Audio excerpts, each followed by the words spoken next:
Vas a escuchar un podcast de Canal Extremadura. Disfruta de este y otros contenidos en nuestra aplicación. 5, 4, 3, 2, 1, ignition.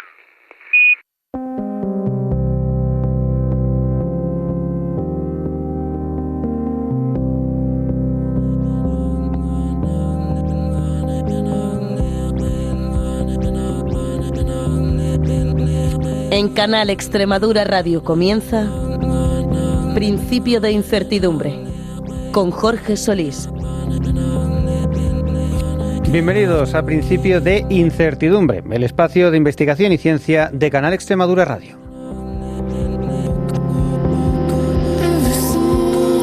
La arqueología ha encontrado muchas huellas de violencia en el pasado, poblados destruidos, armas, esqueletos con heridas o enterramientos colectivos, pero comprender qué ocurrió realmente en esos episodios es mucho más difícil. Saber quiénes eran las víctimas, de dónde procedían o qué relación tenían entre sí, exigen combinar la excavación tradicional con herramientas científicas cada vez más precisas.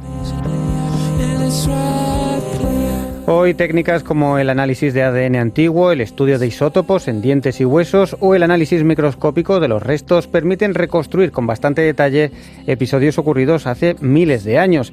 Es lo que ha sucedido con una fosa común descubierta hace décadas en Gomolava, en la actual Serbia. Lo que en su momento se interpretó como una posible epidemia ha sido reanalizado con métodos contemporáneos y revela algo muy distinto.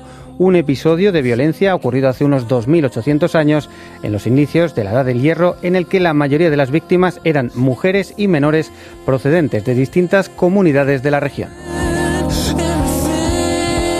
Un patrón que sugiere una violencia selectiva dirigida no solo contra individuos concretos, sino contra la continuidad misma de las comunidades enteras, algo que algunos investigadores interpretan como una forma temprana de destrucción deliberada del grupo rival, una especie de tentativa de genocidio en plena Edad del Hierro.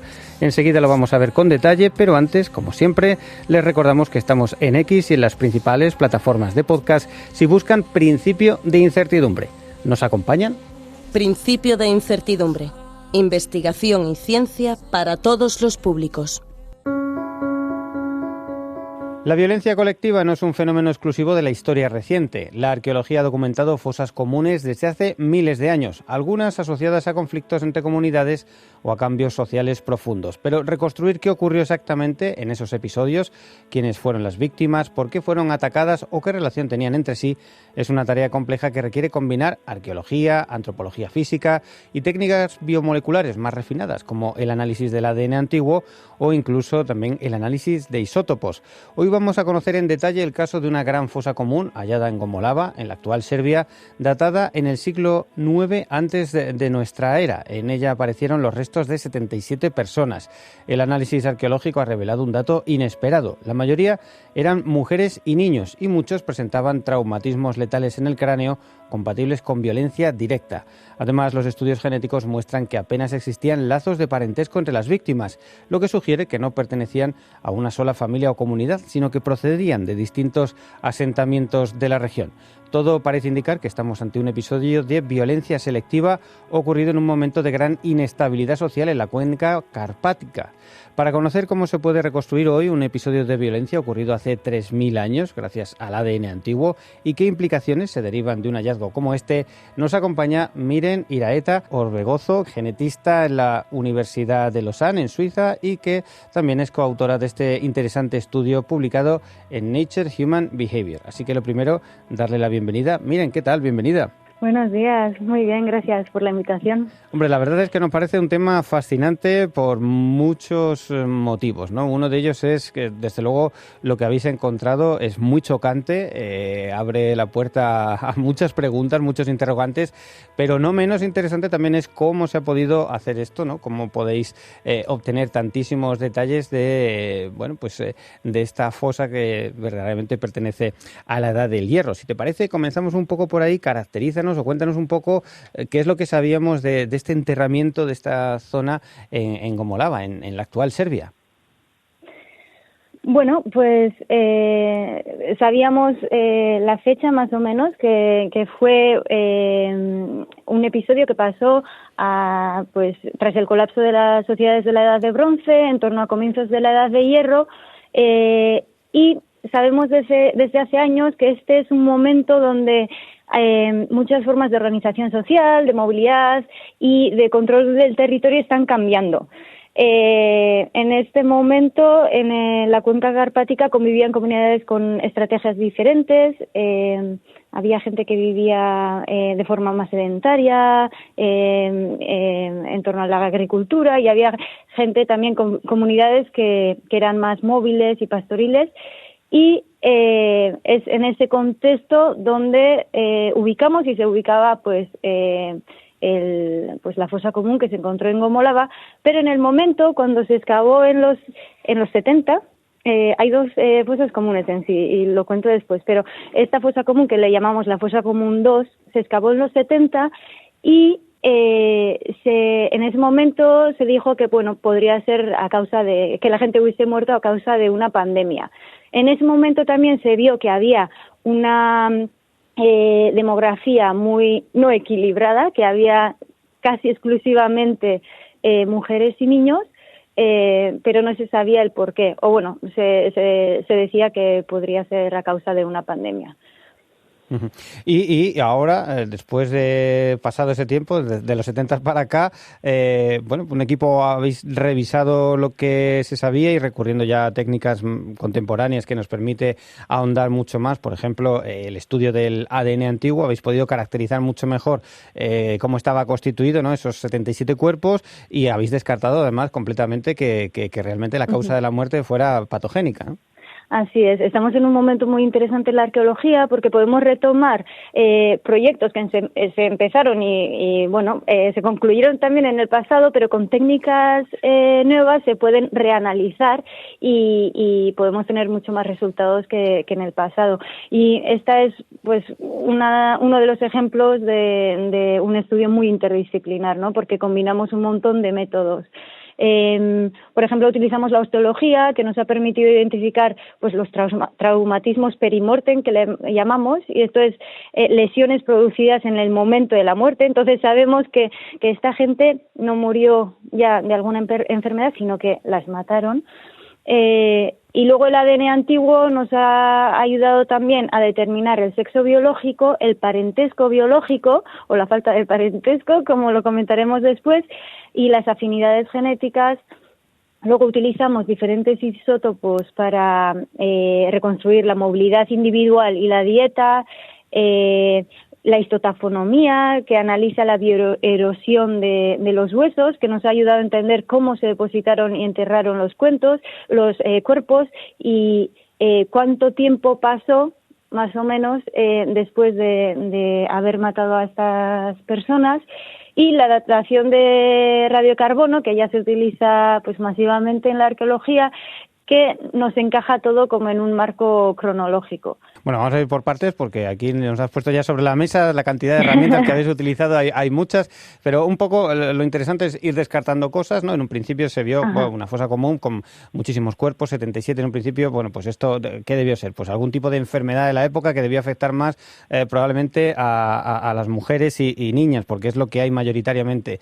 Eso queda descartado, entre otras cosas, porque habéis hecho el análisis de cómo están hechas la rotura en los huesos, ¿no? Este análisis de verdaderamente los traumatismos que tienen, y veis que, hombre, que muchos de ellos lo que invita a pensar es que verdaderamente fueron lesiones muy graves, ¿no?, con heridas que conducían a la muerte, y esos traumatismos perimortem que un poco vienen a ser heridas que no llegaron ni siquiera a cicatrizar, y eso lo habéis podido comprobar ahora, ¿no? Así es. O sea, por un lado tenemos la no aparición de evidencias biomoleculares que respalden una epidemia como causa principal de la muerte, y esto es importante porque no solo es una falta de prueba de enfermedad, sino que además tenemos pruebas positivas de violencia. Tenemos fracturas, golpes, tenemos heridas por arma y tenemos evidencia de violencia. Y es importante decir también que aunque no encontremos restos de patógenos, eso no quiere decir que no tuviesen enfermedades infecciosas. Sabemos de otros yacimientos que a veces hay lesiones pues de sífilis, de malaria, ¿no?, de patógenos infecciosos, pero no es tan fácil encontrar el ADN del patógeno en sí. es un poco prueba y suerte este tipo de análisis. Entonces, eso es importante decirlo, que aunque no haya evidencias de patógenos, no encontremos ADN de patógenos, esto no quiere decir que no existiesen o que no los tuviesen. Claro. Pero sí que tenemos eso, la prueba positiva de violencia. Bueno, aquí claramente había heridas muy graves. Además, heridas compatibles con la muerte creo que en torno al 20% de los casos. Lo que pasa que también se ven que muchas de esas heridas que pueden haber causado la muerte podrían haber tenido lugar en tejidos blandos que por lo tanto no tenemos rastro de ellos, ¿no? Pero lo que se ve en los huesos claramente es que fue pues prácticamente una ejecución, además en una situación un poco de inferioridad, ¿no? ¿Cómo debió ser? ¿Qué es lo que habéis visto? Sí, el trauma o las lesiones nos dicen que es como, es muy asimétrico. O sea, no tienen traumatismos sistémicos donde, como los que cabría esperar de una ejecución sistémica, donde todo el mundo tiene el trauma en el mismo sitio. Tampoco es un patrón típico de un enfrentamiento entre combatientes, porque los golpes son más en la parte posterior o superior del cráneo, que apuntan que las víctimas pudieron estar pues de espaldas, huyendo, arrodilladas o, como has dicho, pues en una situación de más vulnerabilidad. Podemos decir que la distribución de las lesiones encaja mejor como con una agresión dirigida contra personas en desventaja que con una escena de combate abierto. Pero tampoco una ejecución al uso, o sea, da más bien la sensación de que un grupo huyendo y que les persiguen y los van ejecutando según se van encontrando con ellos, ¿no? Así es como lo imaginamos. Sí, y también hay lesiones que son compatibles con defensa, que indican que algunas personas intentaron protegerse, así que tampoco podemos decir que fue una muerte totalmente pasiva. Y, como hemos dicho, pues las heridas por proyectil o los traumatismos que se ven en la parte más superior de los cuerpos refleja un poco, pues, fases diferentes del ataque, ¿no? Podría ser que algunas estuviesen, pues, escapándose, otras que les hubiesen atacado desde una altura igual, pues a caballo o que estuviesen, como he dicho, pues arrodilladas o sí, es un poco el traumatismo y la no homogeneidad del traumatismo nos indica un poco una situación bastante caótica. Una situación bastante caótica que llama un poco la atención, efectivamente, porque no ha sido una ejecución masiva, sistemática, más bien una tal vez en huida, en inferioridad, gente que les está persiguiendo, pero luego también, no menos extraño es la composición de esa muestra, 77 restos y mayoritariamente de mujeres y niñas, apenas hay varones, creo que los que hay es un niño, un bebé, además de corta edad, hay muchos niños, niñas sobre todo, y creo que un individuo de 18 años, pero lo demás todo mujeres también, algo que no se había visto habitualmente en este tipo de enterramientos, ¿no? Que solamente fueran mujeres era una cosa rara, que no hubiera más varones, ¿no? Así es muy excepcional. Existen otras fosas comunes prehistóricas europeas ligadas a violencia colectiva, pero un sesgo tan fuerte hacia mujeres y menores es rarísimo. Y pues en Gomolaba hablamos de una composición demográfica que en torno al 97% son mujeres y niños, sumando las dos proporciones.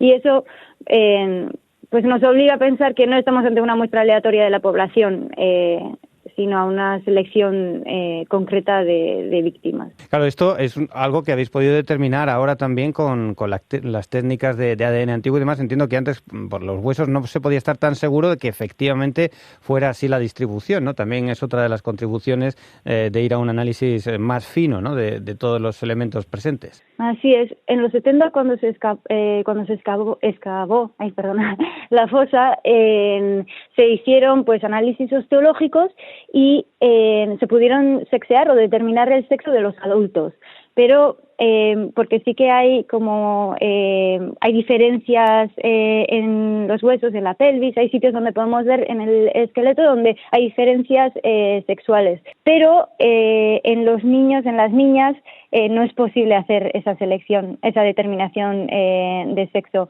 en cuanto a la osteología. Y ahora, pues mediante al ADN antiguo es una de las cosas que es muy fácil determinar. Puedes ver las secuencias que se mapean al cromosoma X y las secuencias que se mapean al cromosoma Y, y así podemos determinar el sexo. También hemos utilizado otra técnica de análisis de péptidos, de proteínas, que también se utiliza para sexear, y así hemos podido determinar casi el sexo de casi todos los individuos. Y es importante también decir que lo comentamos en el artículo, pero en los 50 se excavó otra fosa común muy cerca de esta fosa común 2 de Gomolava, y allí también había como otros 70 individuos. Y el análisis sociológico del momento también determinó que casi todas eran mujeres y niños. Así que podría ser, la cantidad de personas podría ser el doble. Solo que cuando después de la excavación se depositaron los huesos en el río. Entonces no hemos podido acceder a esa colección para poder analizarlo en conjunto con esta fosa común 2. Uh-huh. Sí, pero la demografía también estaba muy desequilibrada.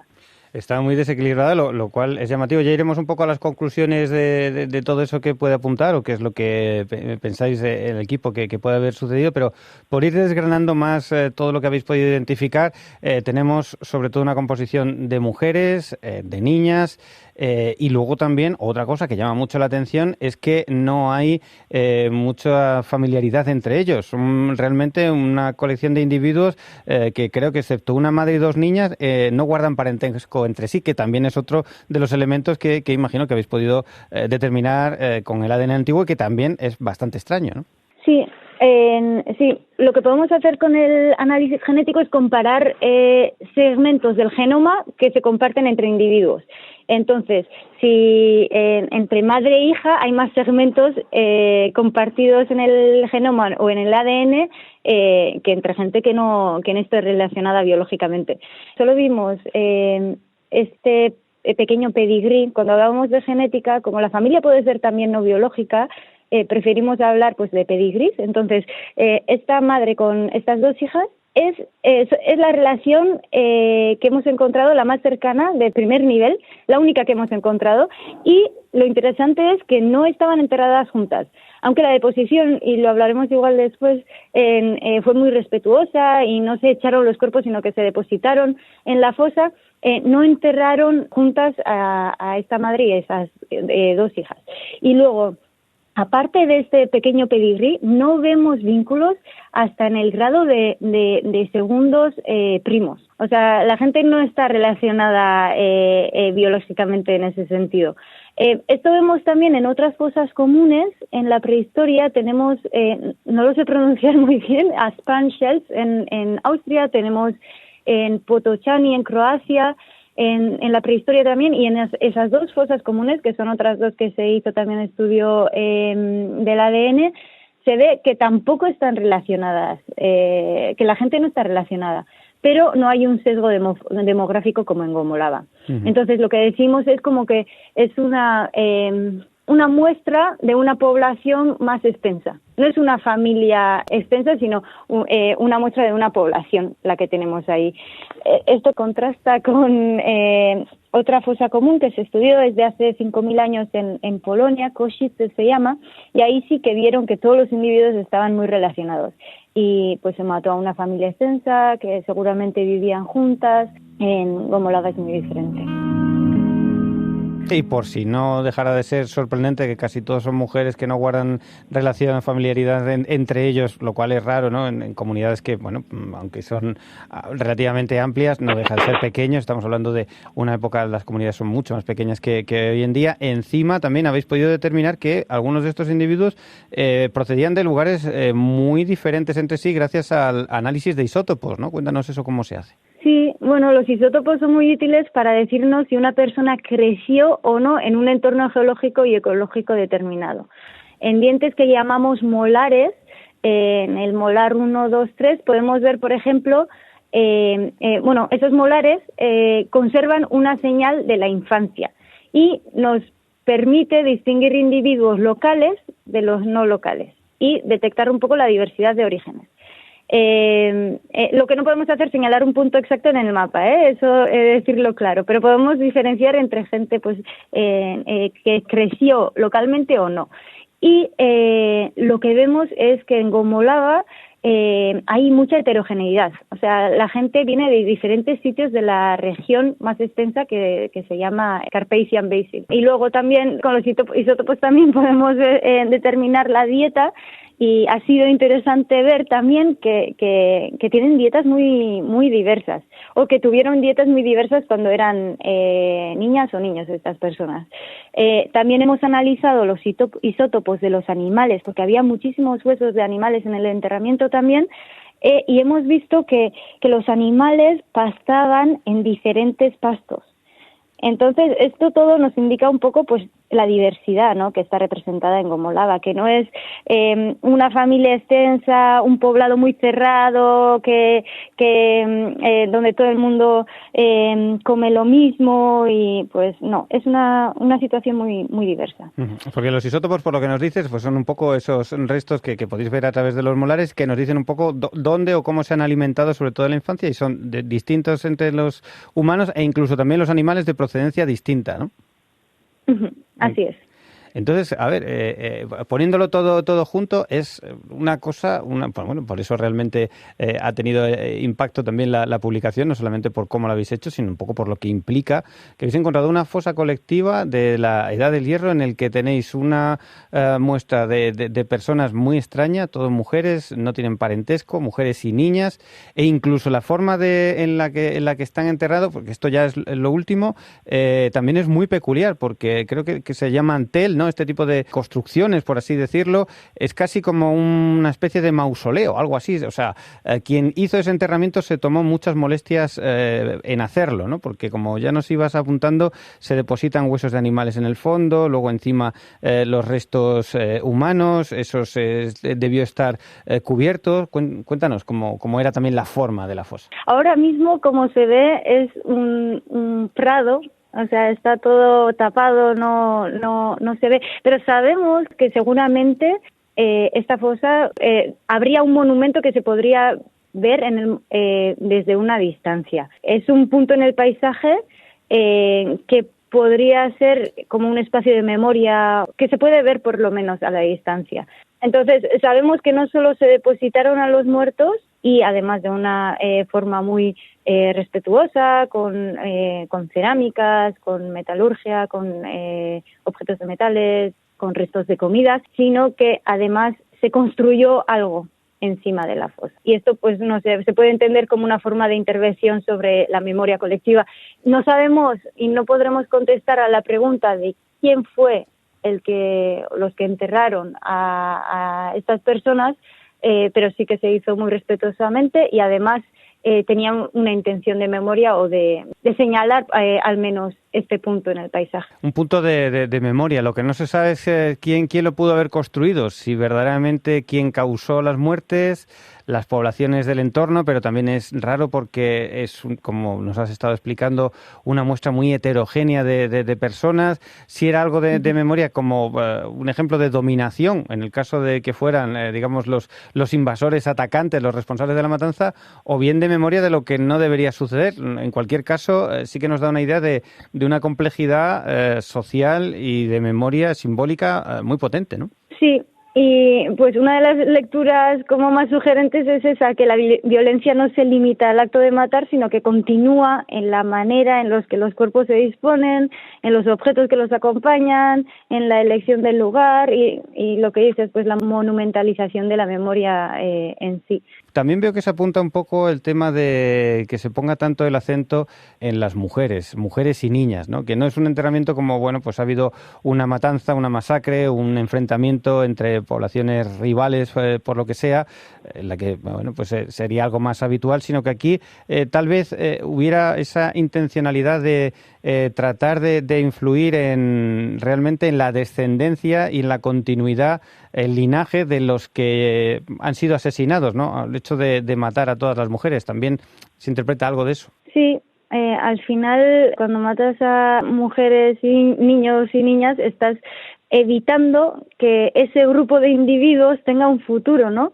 Esto puede ser, y lo vemos hoy en día también, pues una forma de dañar la continuidad del grupo rival, porque matas a gente que se puede reproducir biológicamente, pero también dañas pues una red de cuidado, una cohesión doméstica y un futuro al final. Y es una violencia que va más allá del campo de batalla, ¿no? No solo busca vencer militarmente, sino romper el tejido social del otro grupo. Pues en ese sentido sí estamos probablemente ante una violencia orientada a debilitar comunidades enteras y no solo derrotar combatientes.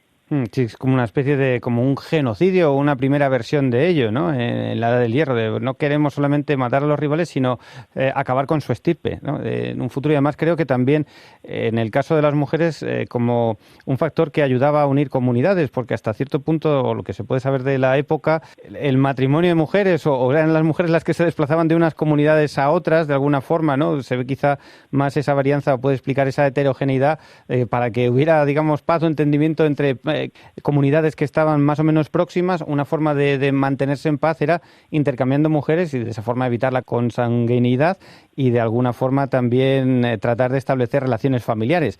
Todo eso se trunca con una práctica como esta, ¿no? Sí, no sabemos si esta gente practicaba la exogamia femenina. Tenemos otros indicios de otros sitios en Europa que sí se hacía, pero también hay ejemplos de matrilinealidad. Lo que nos falta aquí, tenemos el contexto de la fosa, pero nos falta un yacimiento donde la gente, donde podemos ver cómo vivía la gente, ¿no?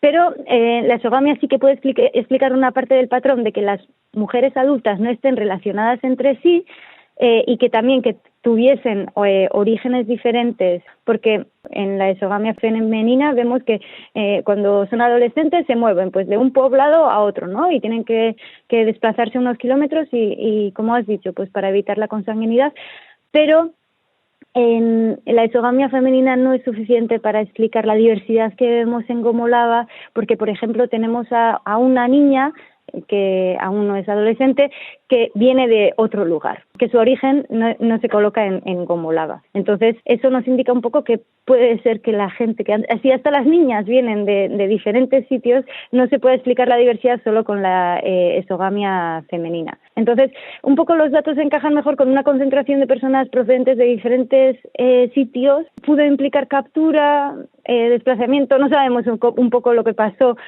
antes del evento de Gomolava. Podemos hipotetizar que esta gente practicaba la exogamia femenina, pero no lo podemos afirmar. Uh-huh. También lo comentamos en el artículo. Es que es muy, muy llamativo y como decías además son dos fosas, ¿no? La 2 es la que habéis podido analizar con mayor detalle, porque la 1 pues se perdieron los restos, no están muy afectados por la proximidad del río y demás, pero claro, lo que sí que nos da una idea es que sucedió algo impresionante, ¿no? Lo que es casi una hecatombe, porque 77 de aquí, 70 y tantos de la otra, son 100 y pico, para una población que estimáis en la zona de la época de decenas de miles de personas. O sea, era algo bastante impactante de pronto encontrar esta masacre para la población que había en la época. O sea, y luego el mausoleo que se levanta. Realmente estamos asistiendo a algo que debió tener un impacto muy grande, y de ahí también la idea de construir un monumento que no sabemos si lo hicieron los verdugos o las víctimas, ¿no? La cuestión que haya otra fosa con otros 70 individuos apunta que el episodio pudo tener una escala pues mayor de lo que hemos visto solo en la fosa común que hemos analizado nosotras, pero sí, es algo muy muy raro encontrar una fosa común de este calibre con esta demografía tan selectiva en la prehistoria de Europa. Y también en la historia contemporánea, porque hemos estado también mirando ejemplos de la historia más cercana. No es tan fácil ver fosas comunes de mujeres y niñas exclusivamente. Lo que vemos, bueno, es eso, intencionalidad en un tiempo muy temprano, ¿no? O sea, por lo que pudiera ser, desde luego había esa intención de que perdurara la memoria, en fin, muy, muy extraño. No sé si hay algún asunto más que estéis investigando de este yacimiento, o se le puede dar otra vuelta. ¿A dónde os llevan más trabajos? Bueno, por ahora hemos cerrado este proyecto. Bueno, las muestras están ahí para el que quiera o la que quiera ir a Serbia y reanalizarlas, pero hemos utilizado muchísimos métodos y por ahora hemos pues cerrado este episodio y como que estamos contentas con los resultados que hemos obtenido. Así que estamos mirando ahora con mi director de tesis, Barry Molloy de la Universidad College Dublin, y mi otro director, Hannes Roder, de la Universidad de Copenhague. Estamos mirando un poco la transición de la edad de bronce a la edad de hierro en el Pannonian Plain, que se llama, en ese entorno, pero ya mirando a yacimientos y movimientos de poblaciones, pero sin mirar en concreto la fosa común, que también la contextualizaremos, pero estamos viendo estamos haciendo un trabajo más de población genética de la transición. Lo que estamos viendo es, claro, cómo estas herramientas que están ahora a disposición de los investigadores nos permite ser mucho más finos a la hora de determinar cómo fueron los movimientos de población en la historia, pues en ese momento, ¿no?, tan interesante de la transición de la edad del bronce a la edad del hierro, algo que hasta ahora, bueno, pues era mucho más difícil de reconstruir. Estamos hablando de una época esa en la que vienen todavía muchas poblaciones de Asia, ¿no?, y se van juntando aquí también, pues lo que nos contabas al principio, pues poblaciones que eran nómadas con poblaciones que eran más sedentarias, y ahora mismo podemos reconstruir ese itinerario gracias, entre otras cosas, a la genética, ¿no? A la genética y a otros métodos biomoleculares, como hemos comentado, el estroncio, los isótopos. Es un tema, una ciencia de verdad, la arqueología, muy interdisciplinar y muy fascinante. Y decir que se ve claro que no trabajamos juntas, ¿no? Trabajamos en grupo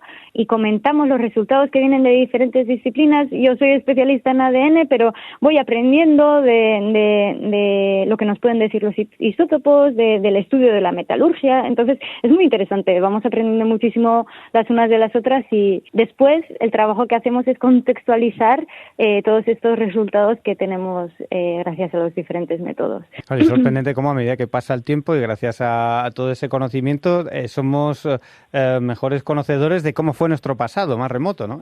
Es increíble. Sí, así es.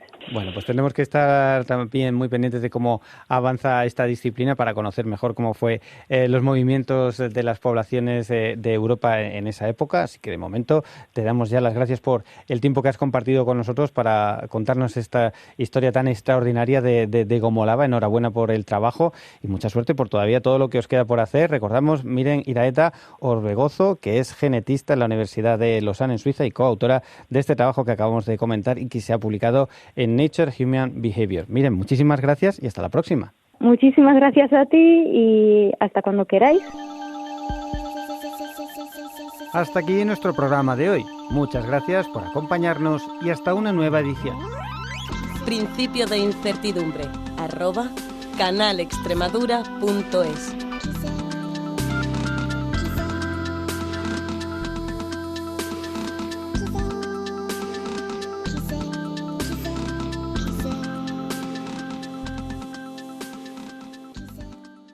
Has escuchado un podcast de Canal Extremadura. Disfruta de este y otros contenidos en nuestra aplicación.